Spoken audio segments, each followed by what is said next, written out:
Welcome back. Now, as global pressure mounts for businesses to embrace ESG principles in their operations, South Africa has a unique opportunity to lead the way globally by aligning ESG commitments with the BBBEE transformation. Regional Managing Director of the Chartered Institute for Procurement and Supply Southern Africa, Paul Vos, joins us to look into how South African businesses can use procurement to build greener and more inclusive supply chains while supporting Black-owned SMEs. Thank you so much for your time, Paul. Now, Paul, we don't usually talk about South Africa's leadership capabilities in a global context, but the CIPS is saying that South Africa could lead globally in marrying ESG objectives with BBBEE transformation in procurement. What places South Africa in this unique position? Look, I mean, obviously we are in a unique position because of the fact that we have requirements from a BEE perspective. Yes. And with the advent of ESG and the requirements around compliance with ESG, it kind of puts us in that unique position by default. Okay, well, it's not just ESG, but it's also on a social level. Exactly. So the things that we need to think about around this is that you know, with regards to the BEE scorecard, yes, particularly around enterprise and supplier development and around socio-economic development, those two factors significantly impact on ESG goals. So the opportunity really becomes around how do we integrate yes, the compliance with ESG requirements with the compliance around the BEE scorecard. So that's where the opportunity comes. And would this have to then be encompassed on every level of the procurement landscape? Look, I mean, the procurement landscape is pretty broad, and yes, as is the supply chain landscape as yeah, well. So it really would depend on what the touch points are within those enterprises. So I think that certainly in the procurement space, there's opportunity in terms of creating enterprise development and developing communities. And then on the supply chain side, obviously there's opportunities because our supply chains operate within the communities in which we operate. yes, There's plenty of opportunity for development in those spaces as well.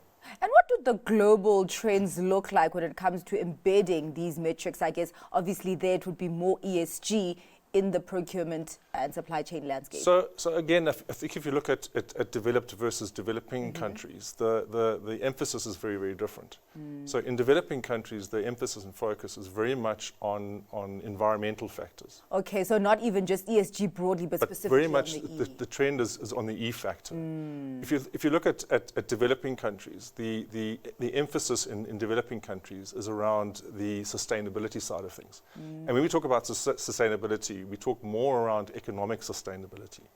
So the challenge and particularly in the SME sector, in the SME sector, a priority for SMEs is around economic sustainability. Yeah. Because you can't have a compliance with governance, you can't have compliance with environmental factors if you're not economically sustainable as an entity. So the focus really in emerging countries and particularly as I said, in SMEs, yes, is around how do we ensure that economic sustainability first. Once we've established the economic sustainability, other elements of sustainability come into play. yes, And then so do other elements of governance and environmental factors. So the focus is primarily on ensuring that economic sustainability first to allow for the other factors to come into play. Yeah. I mean, also just, you know, with this need to then create real impact where it's not just a tick box exercise.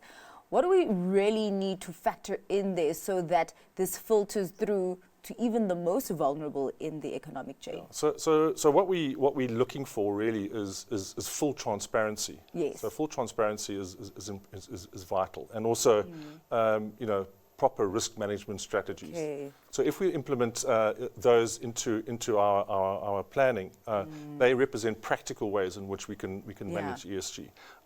You know, the great opportunity for procurement, it then becomes a gateway for integrity, yes, and it creates opportunities for that upliftment in terms of those disenfranchised communities. So the opportunity is massive, provided it's applied through those means. Yeah.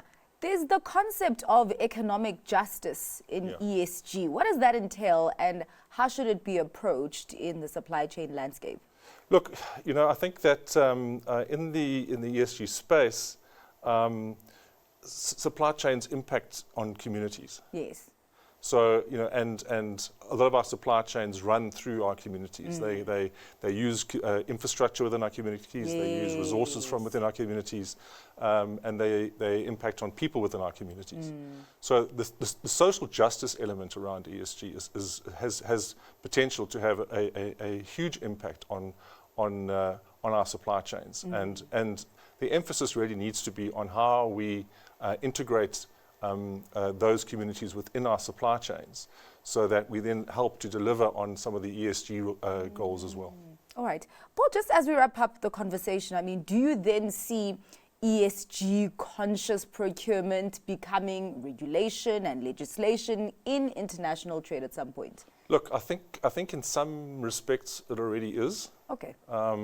However, I think given the current geopolitical environment that we operate in, ESG has become something of a political hot potato. Yes. So I think that in the current economic environment, I don't see it becoming a legislated factor in the short term. However, I do think that what we'll find is in some countries and within some trading blocks that it will become. But I don't think it'll necessarily be a global. I think that'll happen over time. I think that we have a long road to run until we get to a point where we have a global adoption of this thing. But I think that certainly that there will be countries and economic trading blocks who will adopt a version of in the short term, while we sort of head towards a bit of global political stability. All right. Well, we do have to end the conversation there, Paul, but thank you so much for giving us insights into this landscape. That was Paul Vos, Regional Managing Director of CIPS Southern Africa.